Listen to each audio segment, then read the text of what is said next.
नमस्कार बंधुवर, कौटिल्य बलरामपुर में आपका हार्दिक स्वागत एवं अभिनंदन है। आज हम लोग बाल गंगाधर तिलक के बारे में जानकारी प्राप्त करेंगे, जो आपके SSC, bank, railway, IAS, PCS से संबंधित क्वेश्चन का संकलन है, जो अक्सर परीक्षा में पूछे जाते हैं। कहा भी गया है कि सक्सेस यानी सफलता की सबसे बड़ी बात ये होती है कि वो मेहनत करने वालों पर ही फिदा हो जाती है।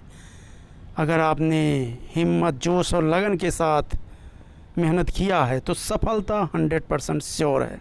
चलिए हम लोग बाल गंगाधर तिलक के बारे में चर्चा करते हैं। बाल गंगाधर तिलक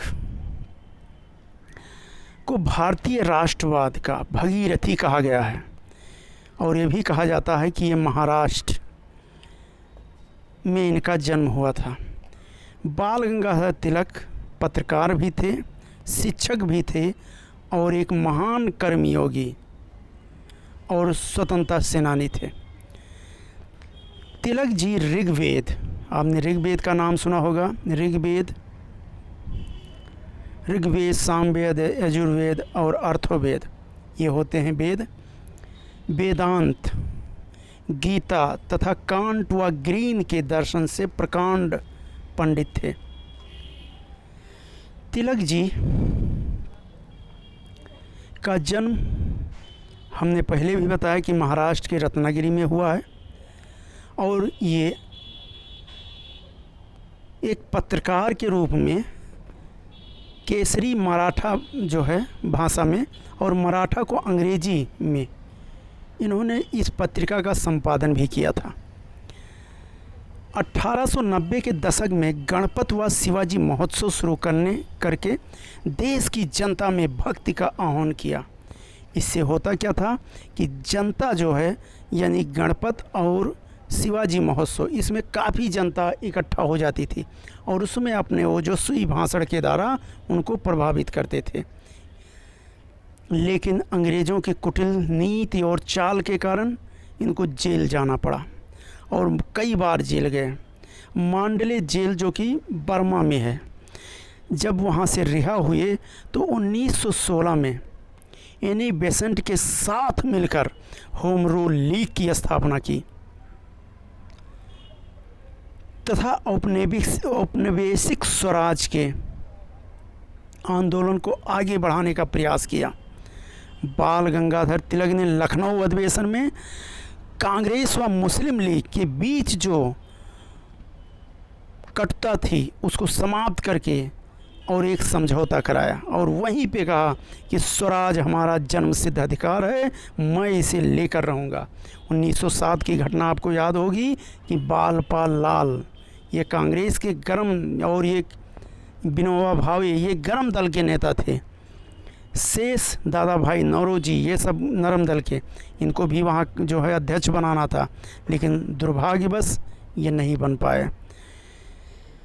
तिलक जी आधुनिक भारत के हरक्यूलिस तथा प्रोमेथियस थे, यानी उनसे तुलना की जाती है। वह उग्र भारतीय राष्ट्रवाद के जनक थे। वैलेंटाइन रोमल ने अपनी पुस्तक द इंडियन अनरेस्ट में यहाँ तक कहते हुए उनकी आलोचना की कि ये भारतीय अशांति के जनक हैं। हालांकि इन्होंने इसके लिए मुकदमा भी किया और काफ़ी दिन मुकदमा भी चला, लेकिन लास्ट में इनकी हार हुई। वेल्सन की दृष्टि में तिलक के उद्देश्यों का सार था कि या तो स्वराज मिले अथवा बम। वैलेंटाइन रोमल ने इन पर आरोप भी लगाया कि तिलक ऐसे पहले व्यक्ति थे जिन्होंने हत्याओं को जन्म देने वाला वातावरण का निर्माण किया। वैसे अंग्रेज इनसे काफ़ी रुष्ट रहते थे। तिलक जहां निष्क्रिय प्रतिरोध के समर्थक थे, वहीं महात्मा गांधी सत्याग्रह के। तिलक ने 1920 में भाषाई आधार पर जो आप देखते हैं कि आंध्र प्रदेश को अलग किया गया था, राज्यों के पुनर्गठन का विचार इन्होंने 1920 में ही दे दिया था, और उसी को आधार बना के फजल अली आयोग जब अपनी रिपोर्ट दी 1956 में, तो उन्होंने इसको जो है सही बताया, और आंध्र प्रदेश भाषा के आधार पर अलग होने वाला भारत का पहला राज्य था। तिलक की जो रचनाएं हैं the virgin, the Arctic home in the Vedas, Gita Rahasya, ये मराठी भाषा में कर्मयोग पर है। तो तिलक की ये महत्वपूर्ण रचनाएं हैं। आगे हम लोग और बढ़ते हैं। यानी तिलक कहा जाता है कि तिलक जो है विधवा विवाह के पक्षधर नहीं थे। महाराष्ट्र में विधवा विवाह के लिए जो है किया गया, लेकिन ये उसके पक्षधर नहीं थे। कुछ लोग आरोप लगाते थे कि ये जो है परंपरावादी, ये परंपरावादी भी नहीं थे। यहाँ तक कि ये जो है किसी का शोषण नहीं करना चाहते थे। ये जातवाद के विरोधी नहीं थे, मतलब इनका नहीं था कि विरोध करें, यही नहीं था।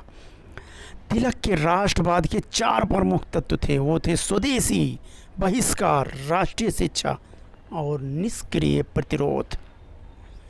बाल गंगाधर तिलक को नरमपंथियों की, यानी कहा जाता था प्रेयर, पिटिशन एंड प्रोटेस्ट, ये की जो है नीति इनको पसंद नहीं थी। साथ ही उन्हें शांतिवादियों व रूसी दार्शनिक टॉलस्टॉय की निरपेक्ष अहिंसा की नीति भी स्वीकार नहीं थी। रूस जो सामाजिक समझौते के सिद्धांत से, टॉलस्टॉय, महात्मा गांधी ने भी इनसे प्रभावित थे। तो तिलक के बारे में और कहा जाता है कि ये गरम दल का, इनका तिलक जो है इनका प्रभाव का कारण क्या था कि ये गरम दल का जो है नारा था आत्मनिर्भरता, ना कि भिक्षा। तिलक कहा करते थे कि मुझे भिक्षा नहीं चाहिए, मुझे अधिकार चाहिए। तिलक ने 1905 से लेकर 1908 तक उग्रवाद दबावकारी राजनीति के तहत 5 सूत्रीय कार्यक्रम का अवलंबन किया। स्वराज, यानी हमारे देश को स्वराज, स्वदेशी यानी विदेशी वस्तुओं का हम बहिष्कार करेंगे, और बहिष्कार, निष्क्रिय प्रतिरोध व राष्ट्रीय शिक्षा, इसके जो है ये पक्षधर थे। तिलक ने भारत में स्वदेशी आंदोलन की शुरुआत की और इसे बढ़ावा देने के लिए तिलक ने जमशेदजी टाटा के साथ मिलकर बॉम्बे स्वदेशी स्टोर्स की स्थापना की। यानी आपको एहसास होना चाहिए कि तिलक जी स्वदेशी के बहुत पक्षधर थे। विदेशी बनी वस्तुओं का बहिष्कार करना इनका लक्ष्य था। तिलक का विचार था कि भारत की गरीबी पूरी तरह से वर्तमान शासन की वजह से है। ये सच है कि बारिश की कमी के कारण अकाल पड़ता है, लेकिन ये भी सच है कि भारत के लोगों में इस बुराई से लड़ने की शक्ति नहीं है। ये सत्य है कि अगर भारत में यानी बुराई से अगर लड़ने की शक्ति होती तो भारत कब का आज़ाद हो गया होता। ये आपको बिल्कुल याद रखना है। यानी